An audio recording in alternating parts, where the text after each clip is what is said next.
Our scripture comes from the 3rd chapter of Revelation. And to the angel of the church in Sardis write, these are the words of him who has the 7 spirits of God and the 7 stars. I know your works. You have a name of being alive, but you are dead. Wake up and strengthen what remains and is on the point of death. For I have not found your works perfect in the sight of God. Remember then what you received and heard. Obey it and repent. If you do not wake up, I will come like a thief, and you will not know at what hour I will come to you. Yet you have still a few persons in Sardis who have not soiled their clothes. They will walk with me, dressed in white, for they are worthy. If you conquer, you will be clothed like them in white robes, and I will not blot your name out of the book of life. I will confess your name before my Father and before his angels. Let anyone who has an ear listen to what the Spirit is saying to the churches.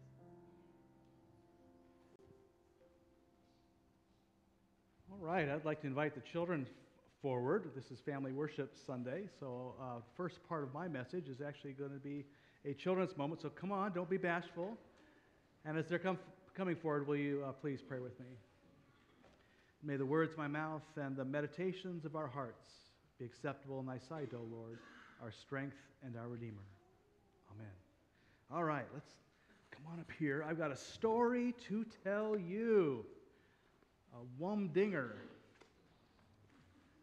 What's a wumdinger? I don't know. But so I'll bet you guys know what this is that the kid is wearing here. What's that?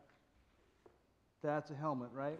I've got a story about a helmet. Now you know your parents probably tell you what about helmet. When you go out to ride a bike, they say wear your helmet. Right? Yes. Probably they should also tell you to make sure that the strap on your chin is nice and tight, because if it falls off while you're riding your bike, it doesn't do you much good if it's on the ground, right? Well, this is a story about a helmet that fell off almost 600 years ago before Jesus lived, and it caused a big problem in the city that we're studying today named Sardis. Sardis is one of the 7 letters of Revelation churches. It's right there on the map. That's modern day, a good portion of modern day Turkey now that you're seeing. But Sardis is about, well, we were in Thyatira last week. It's like if you were going to drive from here to Lincoln, it's about that far. So from where we were last week. And Sardis, one of the distinctive features about Sardis was it's on top of a giant mountain. It's on top of a mountain that's 1,500 feet high above the valley. Now, how high is 1,500 feet? Well, not even I knew, but like 11 years ago, almost to the day, I came to Countryside for the very first time to interview for the position of being the minister here. And in order to come at this time of year, my family had to cancel a ski vacation to Lake Tahoe. And the search committee felt sorry for us, and so they booked us tickets to ski at mighty Mount Crescent.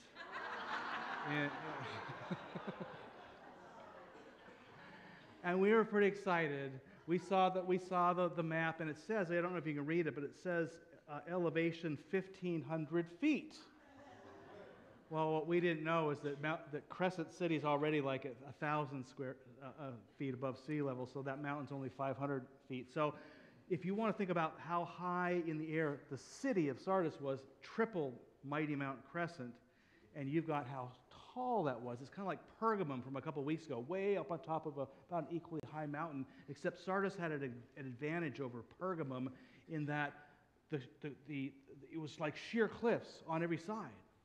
Like, there was only this one little tiny ridge you could walk on, and if you weren't careful, you could fall off over a cliff. So a few years ago, I brought some of our congregation to Sardis, and this is not the top here. If you see the valley way below, maybe this is just a little rest stop along this ridge. Really high, really dangerous if you're not paying attention. In fact, John Wendell is showing, this picture is him showing me a picture of Mary Wendell after she fell off a cliff. No, I'm kidding.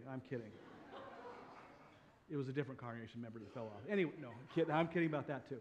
No, it's just really high. In fact, a few years before that, I took my former congregation there, and they actually went out onto one of the old walls of Sardis. Now you see how really high and scary that is. And so because it's so high, and because they built walls on top of the cliffs, then you couldn't take over Sardis. I mean, Sardis was founded about the same time as Moses. That's 1,200 years before Jesus. That's a long time. Well, for 600 years, it had never been taken over. I mean, people tried and tried, they couldn't take over Sardis. So because of its position as this really defensible city, Sardis became this military center. It was really powerful. Like, it ruled the area because nobody could take them over. So they ruled for miles and miles and miles around them. In a sense, they were kind of like the Death Star in Star Wars. The ancient equivalent. You ever see Star Wars? They have the Death Star. That's this unconquerable thing that the Empire had that kept everybody oppressed, you know? And so Sardis was kind of like that, right? But because they were also situated along a trade route, you know what a trade route is? It's like if there's a road that people are going to like sell stuff down, they're bringing stuff for sale. If you're right there, you can make a lot of money. You can charge them tolls to cross the road, and you have a lot of things you can sell in your city. So they were very wealthy. And in fact, they had a river right below Sardis. Have you ever heard a story about King Midas? There's a king that wanted, like, what's King Midas? Yeah. He had a lot of money. Yeah. And he thought there was nothing he loved more than money. So one day he was a very kind king Uh-huh. to his daughter. And one day some kind of magic little guy Yeah. came and said they would grant him any wish, and seeing how everyone else was so happy, he decided to use the wish selfishly for himself. Yes. And so he wished that anything he touched turns to gold. Yeah, But exactly. later that day, when his daughter came home from school, she leaped into his arms to get a hug, she got turned into gold. And so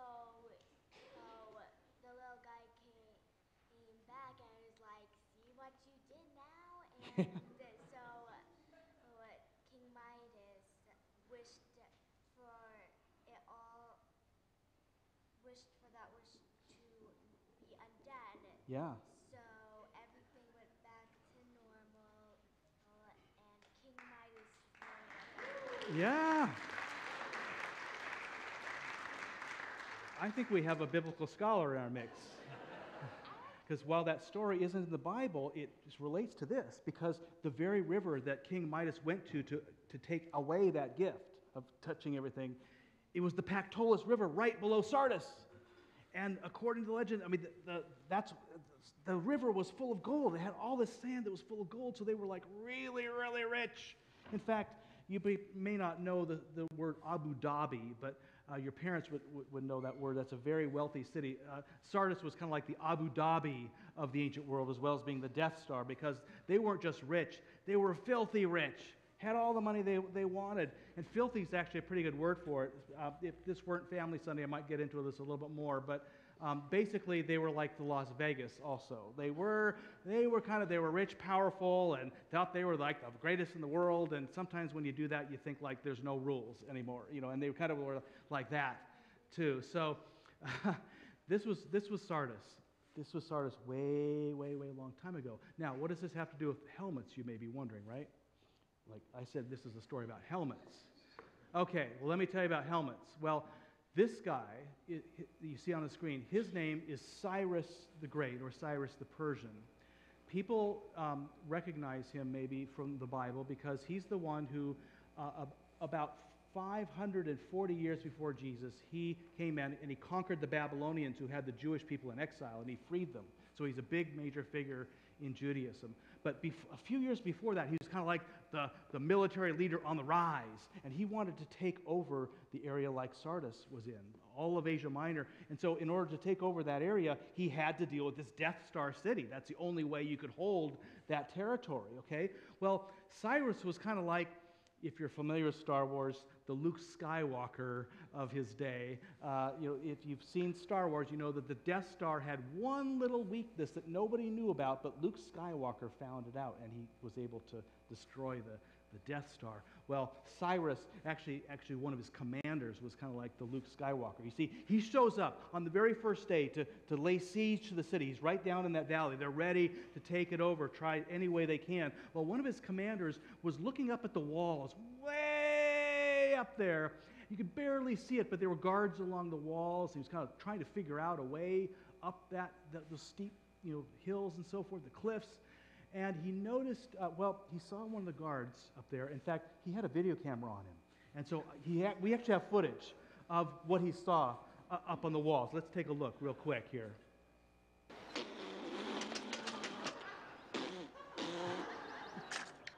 Yeah, that's what he saw. That's exactly what he saw. And, what he did see was soldiers with helmets on. And one of them, he had his helmet on, but he hadn't strapped the chin strap, right? So when he leaned over the wall, the helmet went down the cliffside. Lost his helmet. Well, lucky for the soldier, I guess, temporarily, his helmet fell way down, but then it lodged itself on a little crag in the rock. And as the commander was looking way up there, saw this happen, he realized he could kind of figure out a way up to that little crag where the helmet was, but there's no way he could see going up from there. But, much to his surprise, he saw that very soldier go over the wall, and he actually made his way down to the helmet to get it and go back up. So he realized, I can't see any way up, but there's obviously a way up. So he tells Cyrus this. There's a way up the wall. Cyrus says, awesome. So wait till nightfall, grab a few of your friends, and go up. So they snuck up in the middle of the night. They went up where that crag was, and then they tied gags around their mouths because climbing that wall was really dangerous. And if they fell, they didn't want to scream and alert anybody that they were falling. So they tied gags around themselves. They crawled up over the walls. Well, the first guy that gets over the wall, he rushes right for the guard station because he's got to get rid of this guard because the guard would tell everybody. Well, he goes to the guard station and there's nobody there. There's no guard. In fact, there was no guard anywhere on the wall. I mean, the city was besieged by this huge army and everybody was asleep. I'll bet you if you had a bag of rocks, just two of you, and you threw them over the wall, these people, as they come, you could have defended the entire city. But instead, all these soldiers get over, and all they had to do then was find the city gate and unlock it and let the whole army in. So that's what they did. They took over the city because everybody was asleep that should have been guarding the wall. Well, you can imagine when people heard the news that Cyrus the Persian had taken this city that hadn't been conquered in 600 years. He did it in only one night. He thought, if they could conquer Sardis, who is safe? And if Cyrus was that smart to do that, what couldn't he do? Right? And of course, we know that he did. He went and conquered the Babylonians next and freed the Jewish people. So this was a big lesson, right? A big lesson in the ancient world. People didn't forget that lesson. Well, most people didn't. We know that there's one people who did forget the lesson. Guess who forgot the lesson? The people who lived in Sardis who that happened to. They forgot that. And so 300 years later, just a little bit more than 300 years later, there's this guy. His name is Antiochus III, otherwise known as Antiochus the Great. They kind of like to call themselves the Great, right? Cyrus the Great, Antiochus the Great. Well, he was a very famous leader 300 years later. And in fact, we know him more from his son, Antiochus Epiphanes. His son really hated Judaism. In fact, he outlawed it, made it illegal to be Jewish. And the Jewish people didn't like that too much, so they rose up in this revolt called the Maccabean Revolt.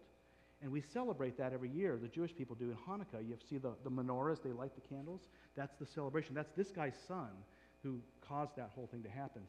But about this guy, he decided he wanted to take over the area. So he's got to take over this Death Star city again, right? He remembered that story. But the people of Sardis forgot. And so when he besieged the city, he did the exact same thing that Cyrus the Persian did. And guess what? There were no guards on the wall then either. So they did the same thing. They just unlocked the gates and took over the city. How stupid is that? Yeah. So what's You need to learn. so what's the moral of it? What's the message of this story? Wear your helmet, right? Make sure the chain strap is on tight.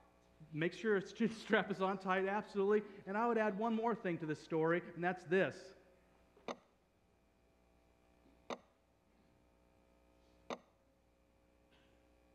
Oh, well, my clock didn't work. There we go. Wake up. Wake up. Wake up. Stay awake.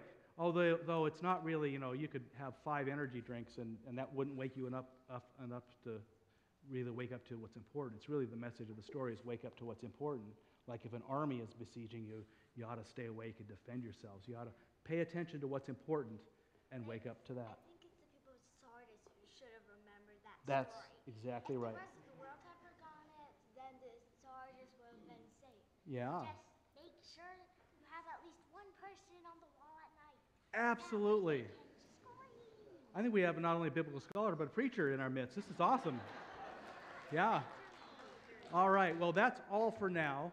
There will be some implications for us to why we want to remember that story as well. So why don't we sit down and we'll get to that in a moment. Thanks.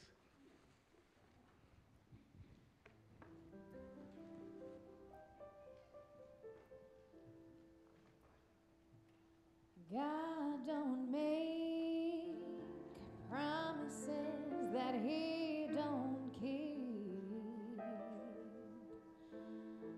You got some big dreams, baby, but to dream you gotta still be asleep. Oh, when you're gonna wake up, when you gonna wake up, when you gonna wake up and strengthen the things that remain.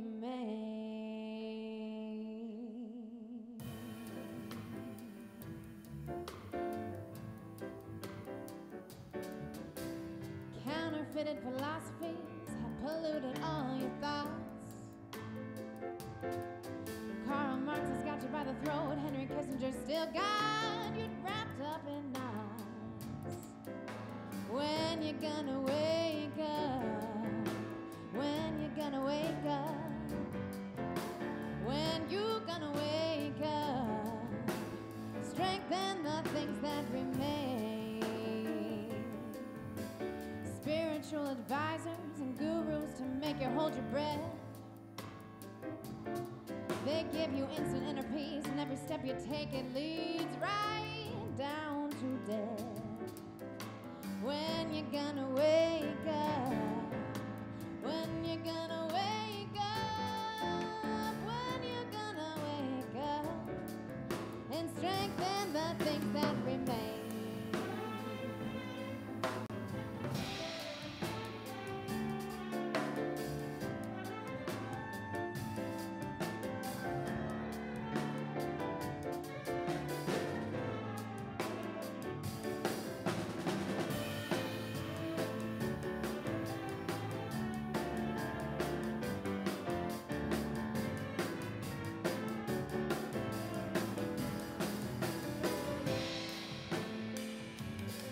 Well, you can't take it with you. You know it's too worthless to be sold. They tell you time is money, as if your life was worth its weight in gold. When you gonna wake up? When you gonna wake up? When you gonna wake up? Strengthen the things that remain. Do you ever wonder just what God requires? You think He's just an errand boy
This is a quote from Derek Jensen from an excerpt called "The Future is Calling Us to Greatness."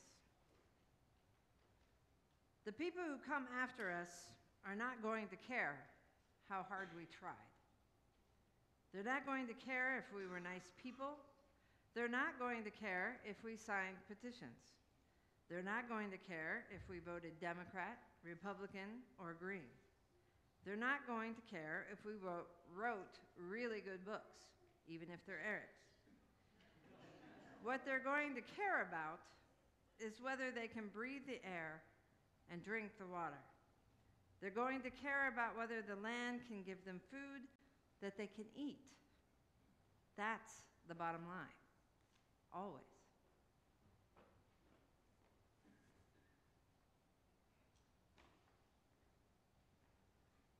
A lot of things in the book of Revelation, as with the Bible itself, are really kind of mysterious. There are a lot of the metaphors and so forth are kind of lost in the sands of history unless we kind of go back and do some research. Some of them we can recover. That's what we try to do every week, is use the best of biblical scholarship and archaeology and so forth to put ourselves back into the ancient world, to try to understand more about what's actually being said, kind of find those treasures that are hidden there that might be valuable for our lives. But we can also look at this from another angle. What if we were to bring that whole history forward to our time, actually just look at just the simple dates that things happened actually helps us feel what it would have been like to be in their time, maybe better than any of the biblical scholarship I know. For instance, so if we're going to bring John of Patmos, who writes these letters, who wrote the book of Revelation right around the end of the 1st century CE, if he was going to come back and be here in 2019, if he's writing the book of Revelation in 2019, we can kind of base that year that he wrote on, kind of put it in context of other things that were happening, and it gets kind of interesting. For instance, Jesus would have been born, if John were alive now, that puts Jesus' birth at December 25th or thereabouts, 1920. Literally, Jesus would have been born in 1920. So kind of feel that. Okay, Jesus has just come, and he died on April 3rd, 1953. That's Good Friday of 1953. You kids, some of your parents were, just kids that, in fact, I think there's maybe one or two people who were born before 1953. So literally, Jesus would have died in many of our lifetimes. Okay? Now, think about that. Now, consider the fact that Paul, the Apostle Paul, he was converted to Christian faith then in 1956, and he was executed in 1988. Okay? If you look at the books of the Bible, then Mark's gospel would have been released in 1980. The Gospels of Luke and Matthew would have come out sometime during the 1990s. And the Gospel of John would have literally been a new release down on the table at the Bookworm. And given its popularity amongst Christians in the ancient times, it probably would have been the equivalent of a New York Times bestseller right down the Bookworm right now. That's all we would have been talking about is the Gospel of John right now, this new writing about Jesus that would have been just in the air, And of course, that's not even the Bible at this point. These are just writings in the Bible. If we're going to wait for the Bible, well, the first time we even have a list containing the exact books of what we know as the New Testament, that wouldn't come for another 100 years. It'd be 2120 before that list came out, and it'd be another 100 years before that when an official canon we know as the New Testament was officially released by the Emperor Constantine. So literally, we'd be waiting till 2250 before we got the New Testament. In other words, man, if you can kind of feel what it would have been like to be in John's day, I mean, Christianity was just like this big pot of stew that had just put on simmer with, vegetables that had been so recently put in, they were still crisp, and meat that was still not tender. It was just, because it was just right there, it had just been starting to happen. Spices were being added and adjusted, and you could just imagine what it would have been like to be a church in that day. I mean, all the conversation is like wide open. Christianity is wide open, talking about who was this Jesus guy? What was his message? What importance does it have for us today? What are the implications? How is this revolution going to take place? beyond us. I mean, it would have been like the coffee houses and the pubs.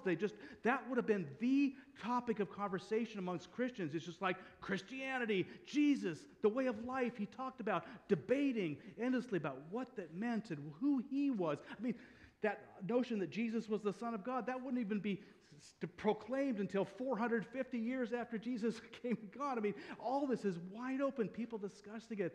I mean, wow, wouldn't it have been great to be part of the day, to be part of the conversation back then, right? Well, the church in Sardis, they were like the Rip Van Winkle of the Christian churches. They were like totally like, what's going on? Like they were totally clueless. They were like asleep during this whole time, just like the city was asleep. They were asleep throughout this whole thing. Just, you could just imagine the biggest conversation was their golf score, or, things like this. This is like Christianity wide open. This is like, no, well, you're just going along, I mean, what happened to these people? Other churches were vital. I mean, Smyrna, these guys were tearing things up. They were really oppressed, but they were like in the center of the action, and Pergamum and Ephesus, but Sardis is just like sleepy little Sardis. Well, for one thing, this great Death Star, Abu Dhabi, Las Vegas city, its time was really in the past more than the present. I mean, just like we found with Pergamum, once the Romans took over and they created the Pax Romana and peace everywhere, nobody in their right mind who was working hard in the valley 1,500 feet below wanted to then schlep it up 1,500 feet to get home at night just to be protected from the marauding hordes. I mean, there were no marauding hordes then. So nobody wanted to live up there anymore. And so some of the gold, Midas's gold, it all dried up in they'd all been sifted out of the Pactolus River. So a lot of their wealth was gone. They were still wealthy. They were still along that trade route. They still have a woolen industry and all stuff, but not nearly. They were more like, not Abu Dhabi, they were more like, well, the Las Vegas, you got, some wealth there, but they would still kind of have the moral thing going on too. It's just, partly because they still saw themselves as the peacocks of the area, the envy of the area, the powerful, the wealthy, the elite. They still saw themselves that way, even though they weren't that way, and they still kind of acted like the rock stars and that kind of had that lifestyle. And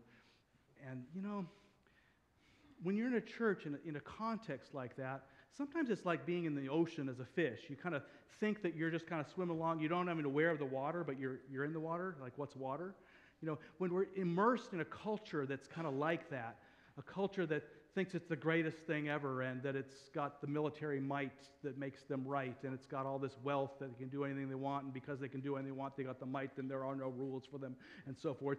It just kind of seeps in. And so as people of faith, we kind of think like, well, we have a faith that keeps us separate from all that. But, when you're swimming in the ocean, and the ocean's all about that, it kind of can seep in through the cracks, and that's exactly what seems to have happened in Sardis. They basically had the same kind of might makes right philosophy, and they get all the riches you can, and don't worry about anybody else, and just kind of write your own rules and stuff. That kind of just sunk in, and so they're basically a church that confirmed the culture around them. They became like the country club church. We just, we don't really make waves. We really don't stand for anything. And by the way, how is your golf score? I shot a 73 last week. What about you? I mean, that's the exciting thing of the day. There actually is a church called Country Club Church.